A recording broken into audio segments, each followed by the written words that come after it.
Hey, hey, hey. Welcome back, guys. Is my mic okay? My producer's making me clip my mic to my shirt. Oh. But it's better for sound, I get it, but I just feel like I like to fidget with things. So maybe I'll fidget with this cup of water instead. Oh my gosh, missed you guys. Did you love the last episode with my friend Nikki? I feel like it was the best. I'm biased, but I feel like it was awesome.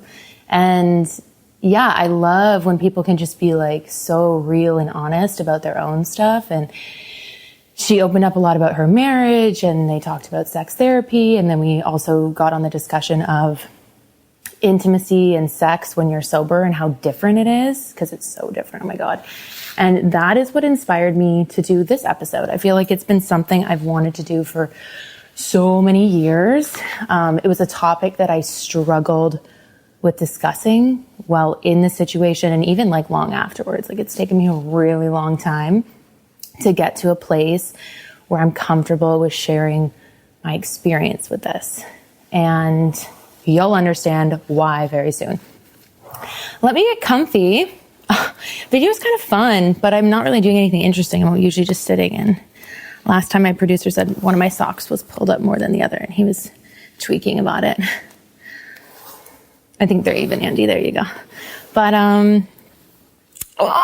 this is a topic that I feel like needs to be normalized, because I felt very silent in my struggles with it, and I didn't feel like a lot of people could relate, and I personalized it a lot. So I was like, maybe it's my fault, and it just made me feel really uncomfy. But the truth is, it's a thing, and people struggle with it. And the whole mission is to normalize the human experience. This is part of it. Today, we are talking about intimacy and sex in relationships. I'm going to share a story about the time that I dated someone who did not like to have sex at all. And it was a man. Obviously not saying who, that's crazy, but yes. So one of my relationships many moons ago, I got into, and he did not like anything involving sex.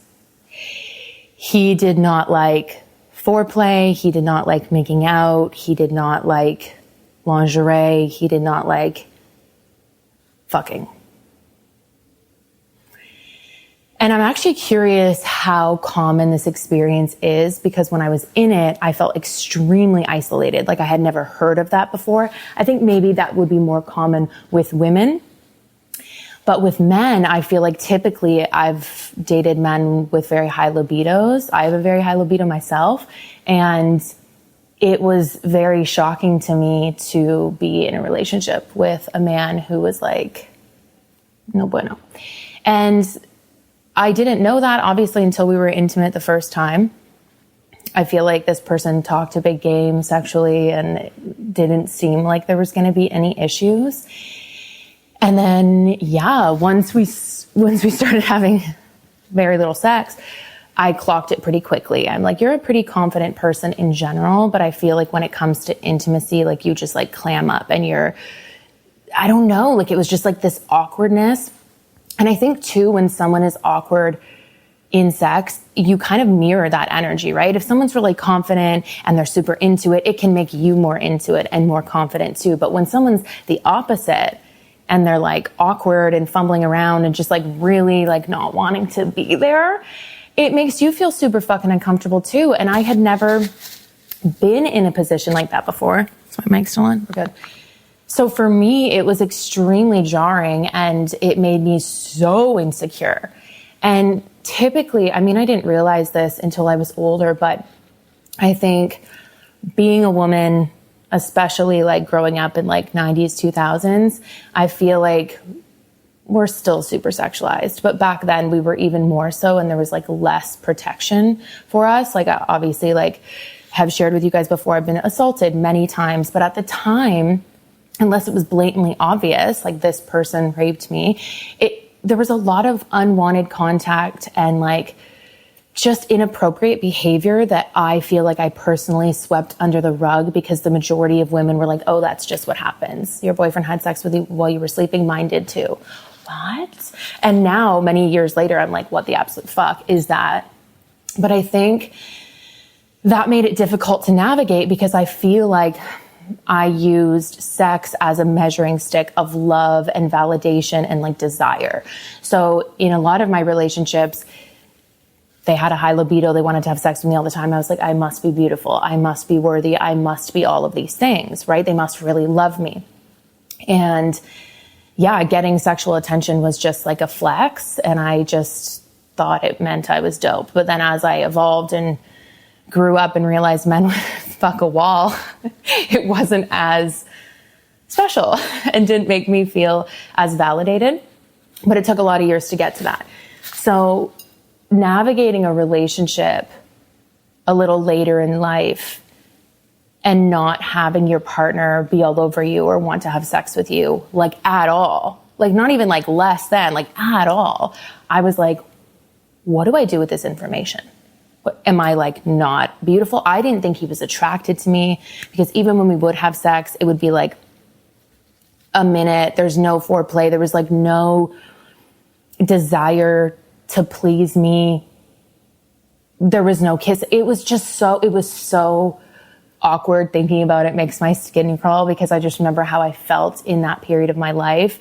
And I just felt so isolated because I feel like on the outside looking in, people were like, oh, they probably have great sex. And like, they seem to have a good relationship. And the relationship was decent, I will say, in other elements. I mean, think reflecting back and healing more, there was definitely more toxic pieces than I could see at the time. But at the time I was like, yeah, this is pretty fucking good, except for this element. And I remember navigating it silently for a while before I addressed it with him, because I feel like if you've dated men, you know, sometimes their egos are the most fragile thing about them. And I think that's a touchy one. Like, why do you not want to fuck? And why are you not good at it? Do you know what I mean? But so it was hard for me not to explode, but I eventually had to address it because I'm like, what? This is like the elephant in the room. Like, there's no way he doesn't know that I'm picking up on these like super fucking weird vibes, right? So I sit him down one day and I address it. And I'm a very open person. Like, I don't know if it's just all the trauma and I need to let it out, if it's my disorders that make me oversharing. But yet here I am telling you the intimate details of one of my past relationships on a podcast. I don't know, but I just am this way. It doesn't bother me to share like this. I think it's just like cool to make other people feel less alone. And I would have really loved to stumble upon an episode like this when I was in that relationship and going through it and feeling like ugly and not wanted and not desired and like, what the absolute fuck. So I'm an open person and I am with my partners too. And I was like, listen, Linda, I was like, what? I remember being like, just like fiddling with anything because I was so nervous to talk to him about it. It's such an uncomfy conversation to have. Sex in general is like a weird one. I feel like we get like 40 seconds of like health class of explaining what sex is. And most of our parents didn't even have the sex talk with us, which what? Don't be parents. You know what I mean? Like, don't be parents unless you're willing to like raise your children and like teach them about the fucking life. Like, I don't understand that, but that's another rant I could go into. So I was never given the sex talk. And even in health class, I feel like it was like brushed over very quickly. And I'm like, wait, what goes in what? Whoa, what? It was just weird, right? So I feel like sex has always been like this topic that people avoid or they're just like uncomfortable speaking about, which is valid because we grew up in a society where it's like shamed, and especially like queer sex. Can't even get into that because it's like illegal to be gay in like half the fucking world. So whole other ball game. But so I'm nervous. I'm sitting there and I broach the subject in like the most respectful way that I believe I could ever do. And I'm just like, listen, you know, like, you're a pretty confident person in your life, but I feel like sex is maybe uncomfortable for you. And let's talk about it. Like, you can tell me anything. You can, you know, if there was like trauma there, we can talk about it. And I remember the person just losing it on me and being like, you can't just ask someone if they've been traumatized sexually on a random Tuesday. And I'm like, oh, well, I do. And like, if someone were to ask me that, they wouldn't even have to ask me that, because I would just be like, come out and say my fucking truth and my trauma, because that's like love and intimacy and like getting to know someone. I feel like I know people who are in relationships who omit big pieces of their lives and trauma. And I don't understand that, because for me, love is like being who you are 100%. And then seeing if someone loves you for that. Like if I omit giant pieces of my life, if I were to not tell someone I was assaulted or my abusive childhood or my 10-year addiction, like, what if they didn't love me the same? Like, I just feel like they're going to love a version of me that's not organically me. And then that love isn't going to feel real. So for me, I'm very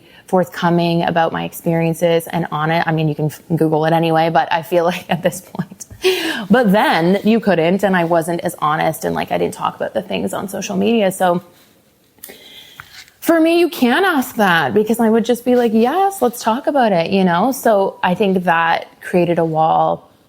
I threw out some other suggestions too, and I'm like, maybe this, and he was just not having it, and he was very angry, and he shut down, and then it made it so much worse.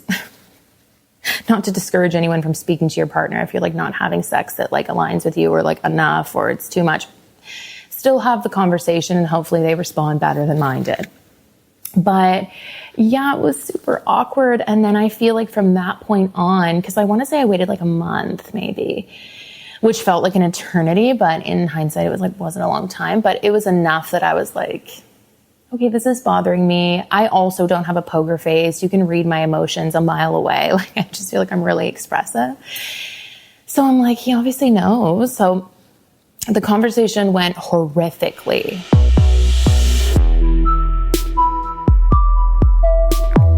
All right, guys, that was just a taste. The full episode, the raw, unfiltered version, is waiting for you on Patreon. This season is different. I'm talking sex parties, heartbreak, identity shifts, imposter syndrome, the shit I've never said out loud. No edits, no filters, no fluff. If you're ready to hear the full story, you know where to find me. Link is in the show notes, and I'll see you on the inside.